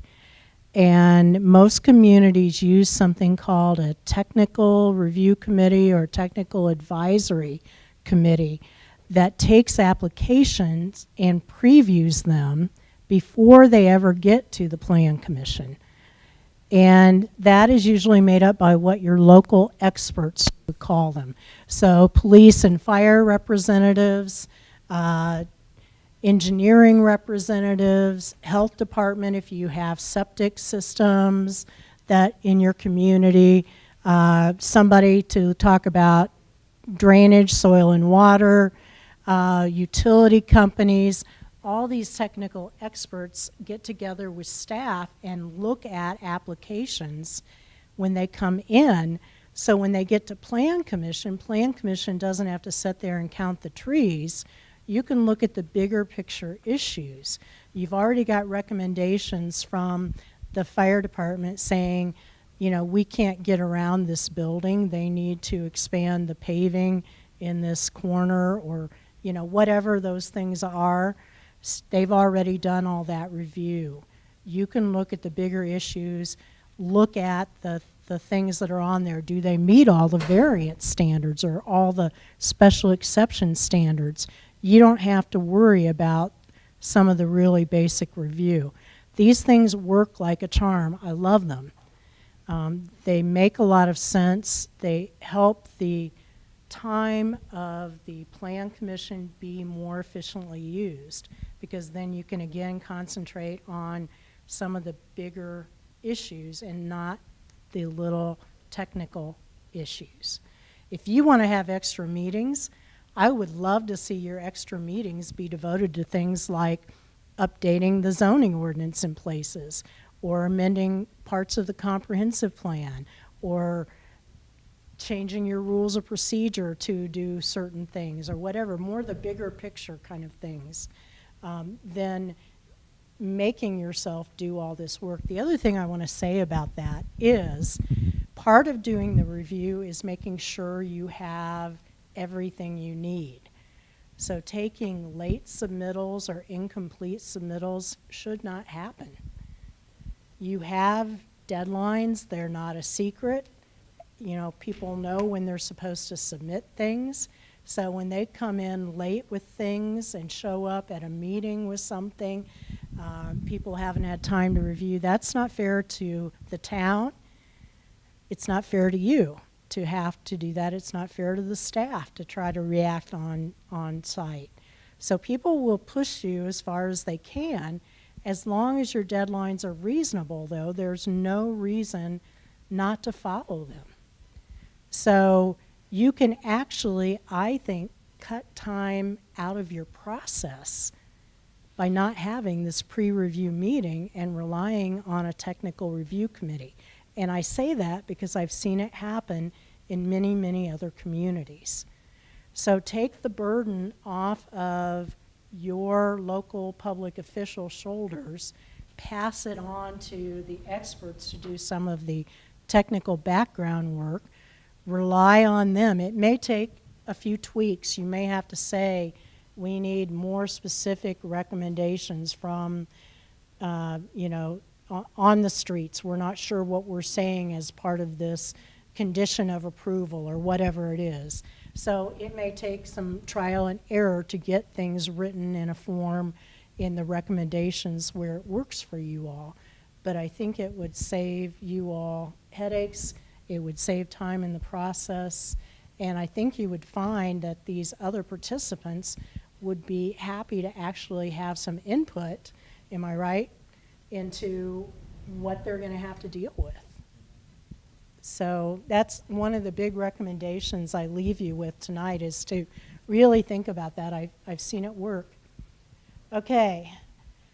So other ways of getting better review besides this technical review committee is, again, updating your ordinances, your rules, following your comprehensive plan. And again, I remember we talked about all those other plans. And I don't know St. John, so I don't know what other plans you have out there. But most communities I work with have other plans that have been done for parks or for whatever. Why not use those as a resource?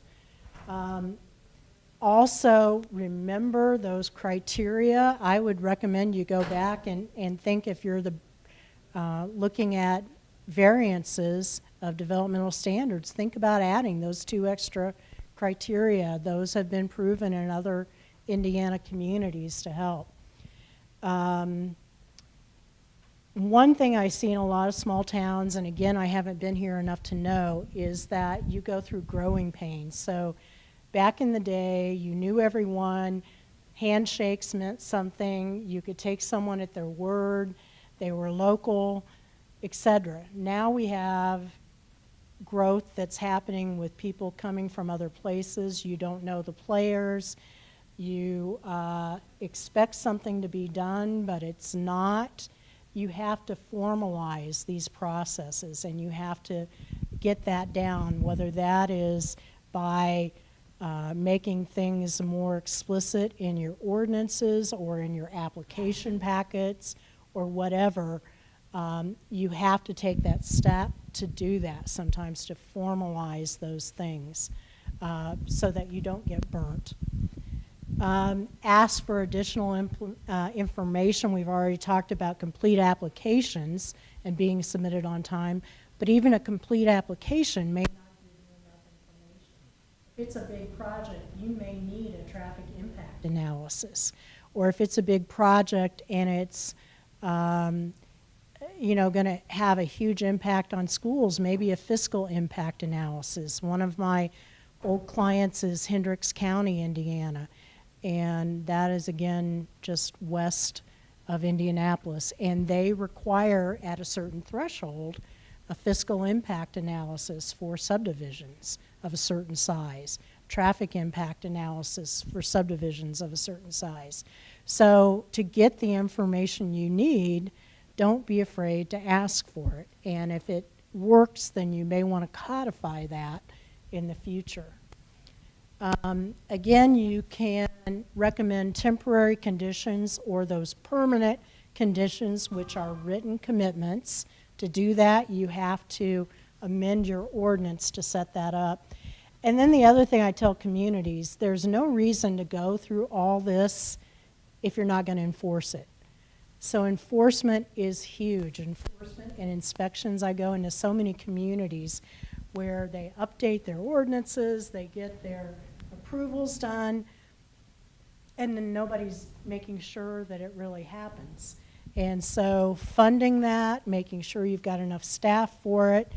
In a small town like that, calling Sergio if you see something that doesn't look quite right, that's okay. But making sure that they really follow through is important. And one of the beauties, again, of that technical review committee is those other parties that you have involved can help you do that. Getting more information, again, on your application. Let them know, here are the 5 criteria, applicant, we're going to consider for your rezoning. We expect you to address each one of these in your application. So let them know that beforehand. And I like to keep the submission checklists outside of the ordinance so that you can change those. So listing everything you might require for a submission in your ordinance is a problem because we don't update our ordinances very often. So if you start this technical review committee and you find out you really need something besides the 100-year flood data, are you going to go back and amend the ordinance to do that, or can you just have an addendum where you have that stuff adopted? So just be careful about how you do that. Okay, I think we've pretty well covered that one. Let's talk about public meetings. Everybody's favorite. That's why you all signed up to be a public official, I know, right? Okay, next. Next slide, please. All right. So there is a difference between public meetings and public hearings. They are not the same thing. A public meeting is simply a meeting that's open to the public. Like this, the public can come in. We can't keep them from coming in, but they can only attend and observe. They are not allowed to discuss unless you invite them to do so. They're not allowed to participate. A public hearing is different. It's a formal legal proceeding. So as we talked about earlier tonight, there are certain things in Indiana code that call for public hearings, like change of zoning requires Plan Commission to have a public hearing.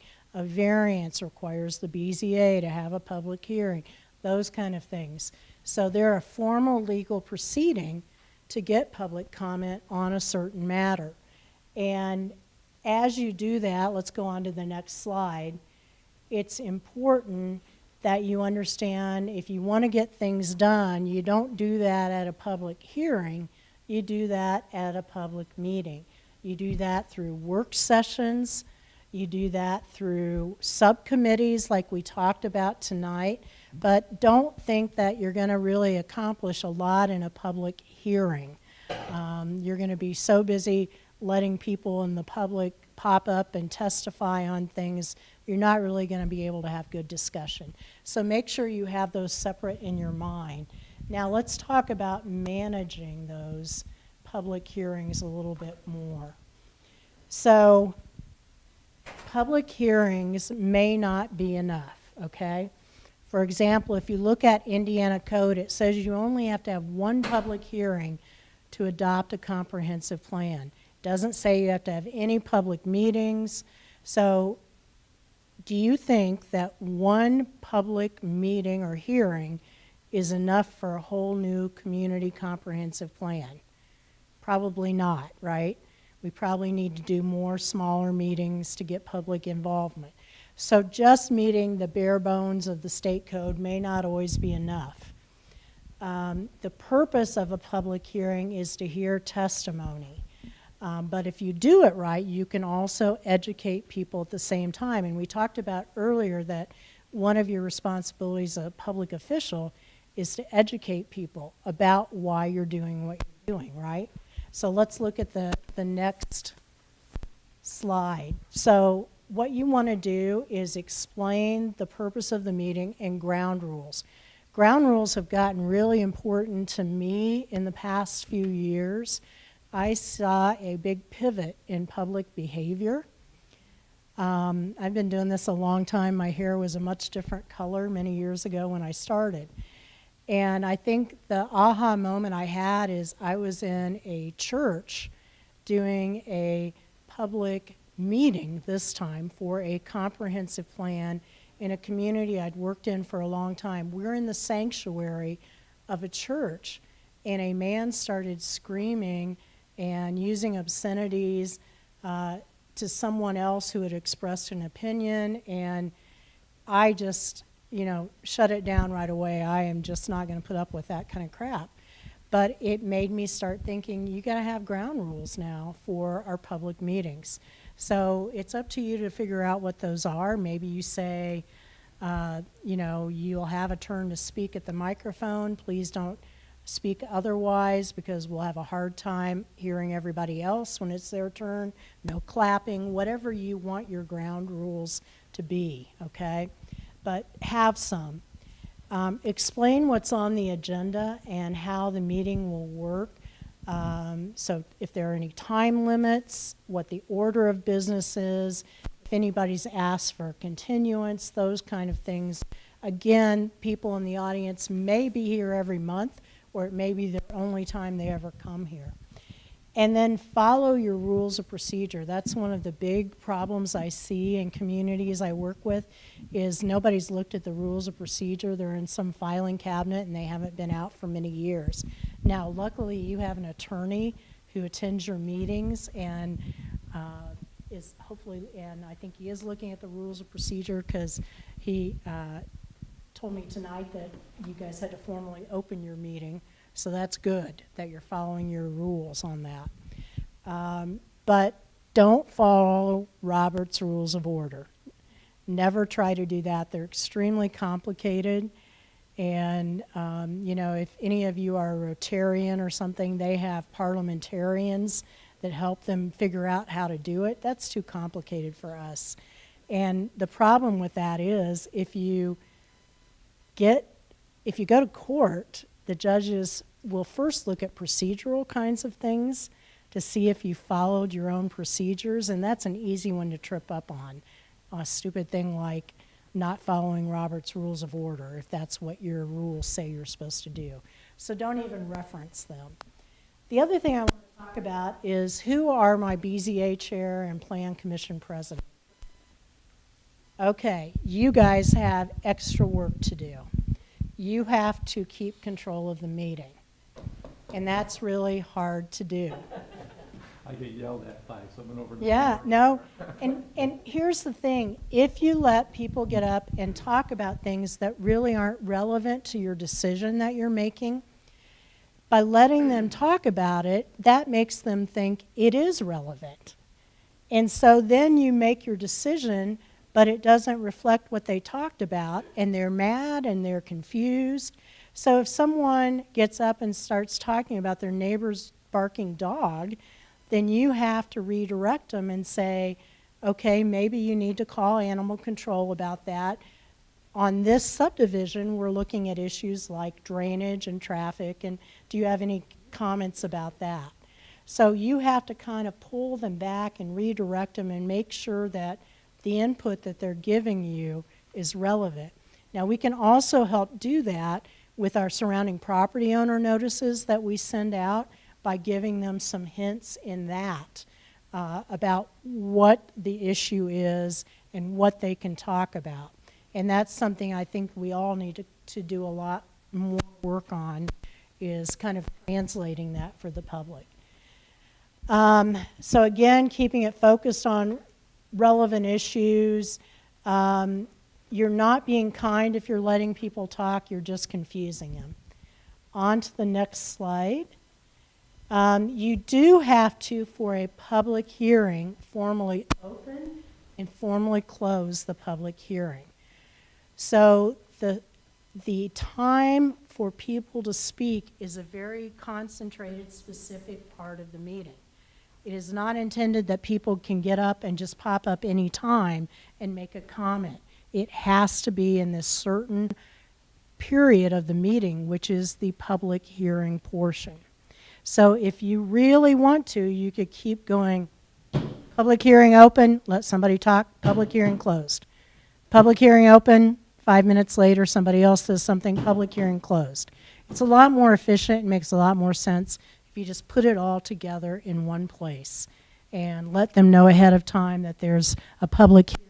A lot of communities I work with require people to sign up beforehand to speak during the public hearing. That's good because then you've got a record of their names for your minutes, and you also kind of eliminate the pop-a-mole thing that happens where one person says something and two other people want to say the same thing afterwards. So I think that you as the president can cut off lengthy, irrelevant, or repetitive comments. You can say, all right, Mr. Jones, audience, we've heard that you also have concerns about the speed of traffic on this street. Is there anything else that you would like to add to what Mr. Smith just said? So you have to be careful, again, in this day of age of grandstanding. Some communities set time limits. You just have to look at your own local dynamics to figure out if that is something you need to do. The other thing that the chair and the president need to do, I think, is do a play-by-play or a translation for the audience. So you can say, okay, now we are closing the public hearing. We're going to have some discussion among ourselves. We'll make a motion. Then you do all that. And then you say after the vote, okay, now we are going to send our recommendation to the city council, who has the final decision on this. Just do that kind of annotated discussion to help the folks out in the audience so they know what's going on.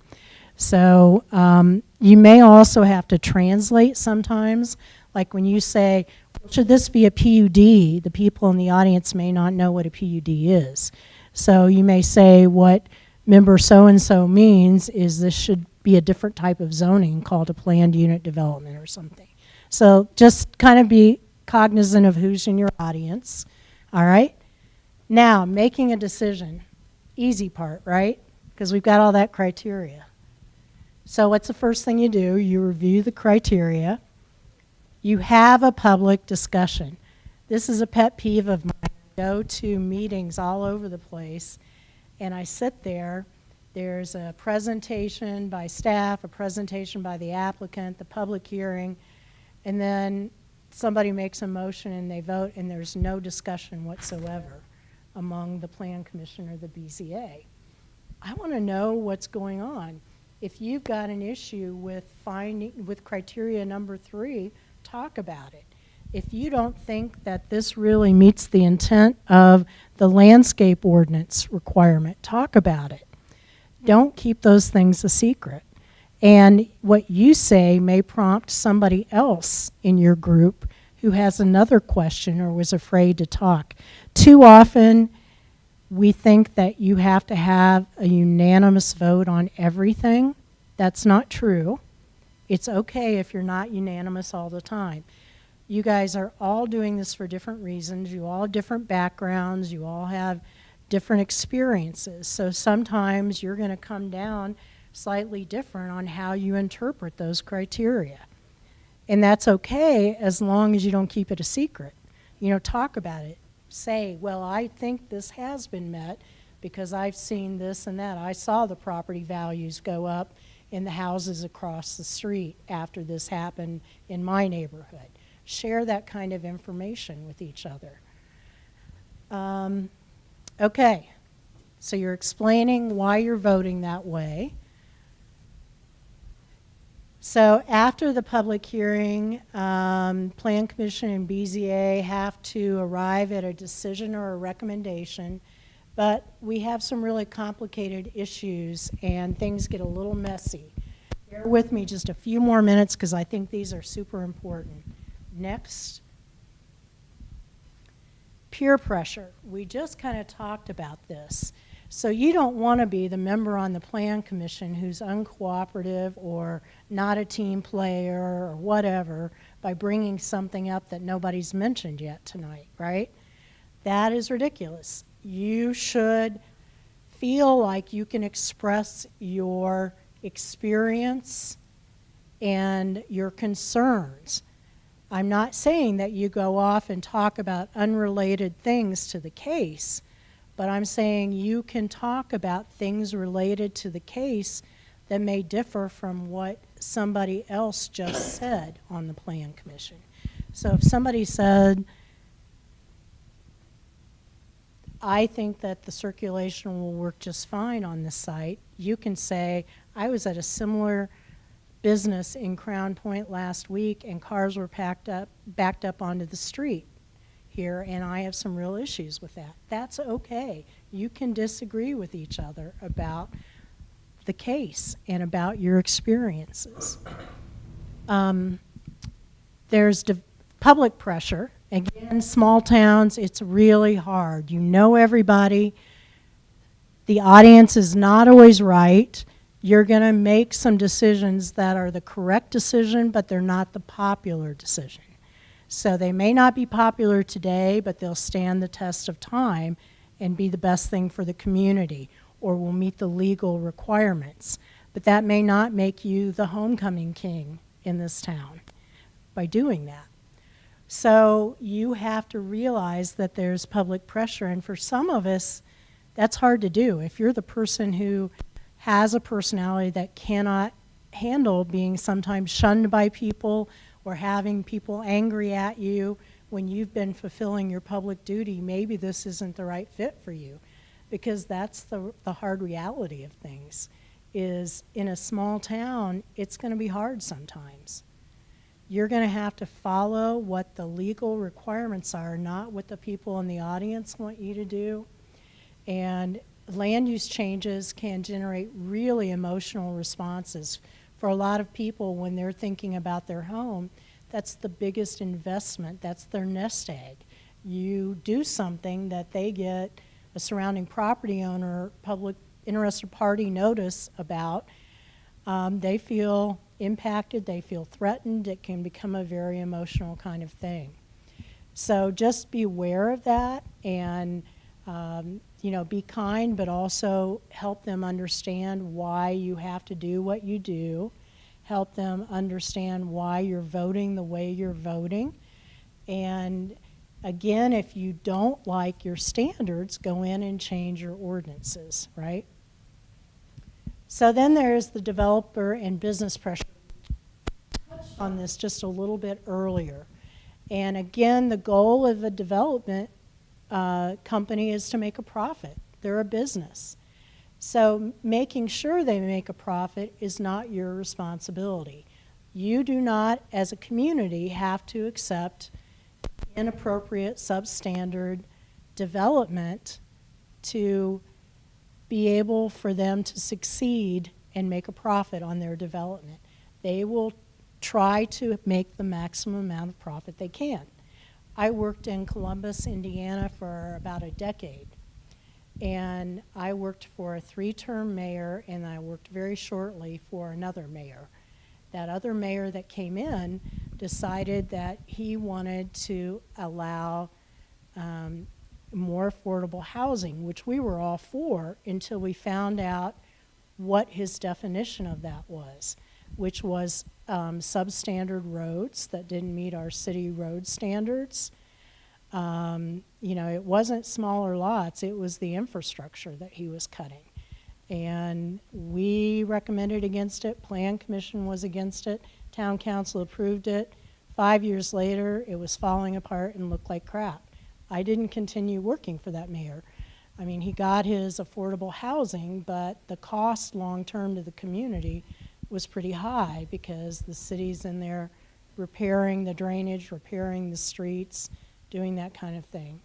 So you have to think about that. With that, you get political pressure sometimes. I asked early who was appointed by town council.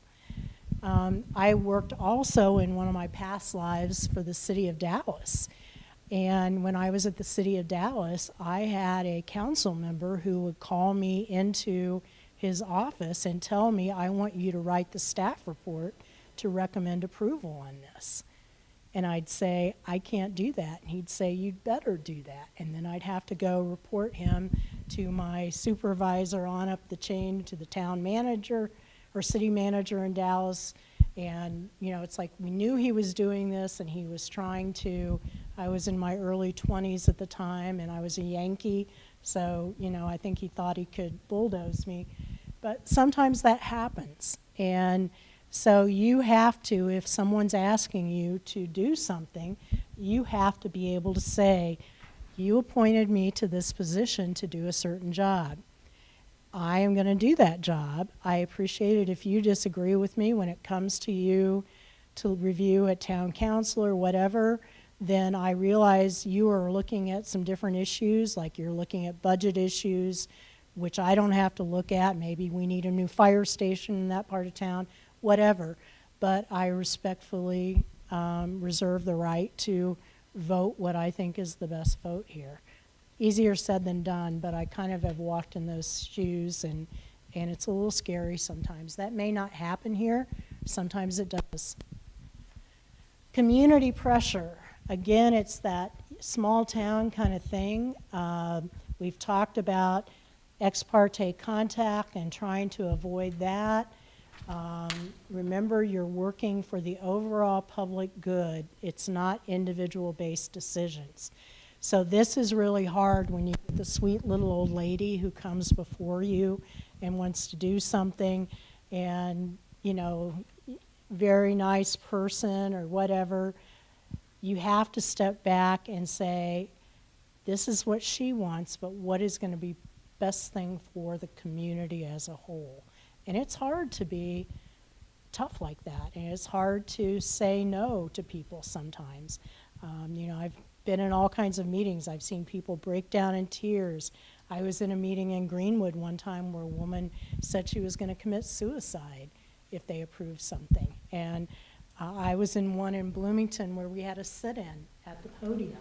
So, you know, I've seen some really extreme things over the years, but at the end of the day, you have a certain job to do, and it can't, you can be kind and you can be empathetic, but you can't base your decision on other things like that. And then compromise. Boy, this is a big one. Indiana likes compromise. So you have standards, a developer's asking for something else, and a lot of communities think, well, let's just do something halfway between. And I've seen that happen, and it usually doesn't work. Usually everybody's unhappy at the end of the day. A good example was one of those wind farms I was talking about in central Indiana. Huge issue where went through the criteria. The attorney and I and the technical review committee all said they meet all the review criteria, BZA. We think you should grant this special exception. They meet all the standards in there. The community, lots of opposition, came to the meeting. BZA got in the middle and decided to do a compromise thing. So they compromised on everything from setbacks to height of things to whatever. At the end of the day, guess what? Both sides sued them. Okay? Both sides sued them. The neighbors were really unhappy because they still granted a wind farm. The company was really unhappy because what they granted didn't match what they could build and operate. And they met all the standards anyway. So I don't work for them anymore. Sometimes you have to pick your clients. I don't know where they are in all that litigation right now, but it's not pretty. So the compromise game may occasionally win, but usually it doesn't. Developers learn that. They come in, ask for more than they need, and then they end up, if you compromise, where they originally wanted to be. So don't immediately go to the compromise solution, okay? All right. Next, we've done that. I think we're at the end of the night. Yes. Okay, questions? And for those of you who have just got to go home or whatever, I appreciate that. Thank you. Can you talk about city zones for St. John and what's involved for that setting up for the town and how that can help us with our economic development here? City zone? Yeah, the mayor of Carmel has set that up, and the developers have kind of funded a lot of these projects around town. But the town gets extra benefits for it. Are you talking about like a TIF district kind of thing? Well, it's like a TIF district, Okay, but yeah. they control the developer. The town controls that development, Okay. but they get the benefit out of it. All right, And- I'll be honest and say Yeah. I'm not familiar, that's not like my little niche, Yeah. and I just don't know. I will tell you, as somebody who lives next to Carmel and has a sister who lives there, you may want to look at their bond rating, because it's not so good. No. So their bond, Well, would that be Yeah. for developers or the town? the towns. Yeah. So KK, can I add something to that? Yeah, Just, yeah, when we went to, they identified city zones. What they did is they had their uptown city section, and then the midtown, and then the old, the downtown. And so they created segments within their community, and then created sub-area plans for that to help fund that through redevelopment commission funds with land acquisition and rebuilding. okay. And, correct, yes. Okay. And so when we had dinner with, or lunch with them, the officials there were, wonderful staff and officials there. But one of the things they told us, and it goes back to the question or comment you made about their bond rating, is they said, you guys have to not be afraid of getting into debt. Because we incurred a lot of debt, and we know that we're going to pay it off eventually, but we're in a lot of debt at this point in time, so. That is- I mean, Carmel is unique in that, Yeah. I think. So just buyer The beware. big benefit was parking garages and parks and Oh, right. I mean, and bike paths. I mean, yeah, no, they and if- certainly have Can beautiful that be done on a facilities. smaller scale to, on a case by case like you were talking about? Yeah, I don't, you may have an opportunity with PUDs to do some things. A lot of subdivision standards for major subdivisions require certain things over a certain number of lots. You could certainly do that.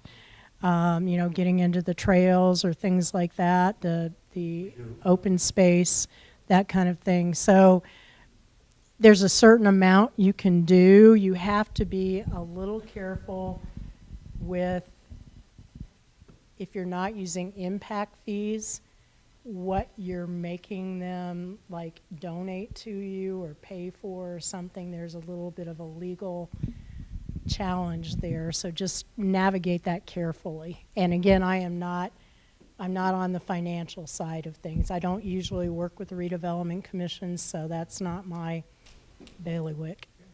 Thank you. Yeah, you're welcome. All right. You have all been very patient tonight. This is a lot of me talking. Again, I crammed a lot into tonight. It's perfectly reasonable for you to go home and think of a question. If you do, let Sergio know, and he can collect those and send them to me.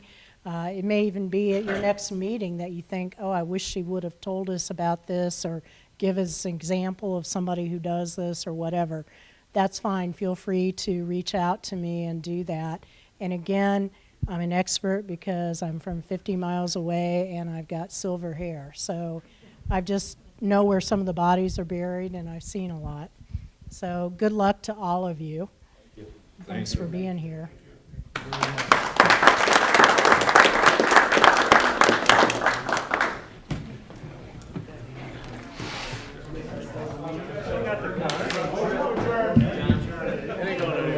Close the meeting, adjourn the meeting. So I have a motion. Do I have a second? All in favor? Aye. Meeting adjourned.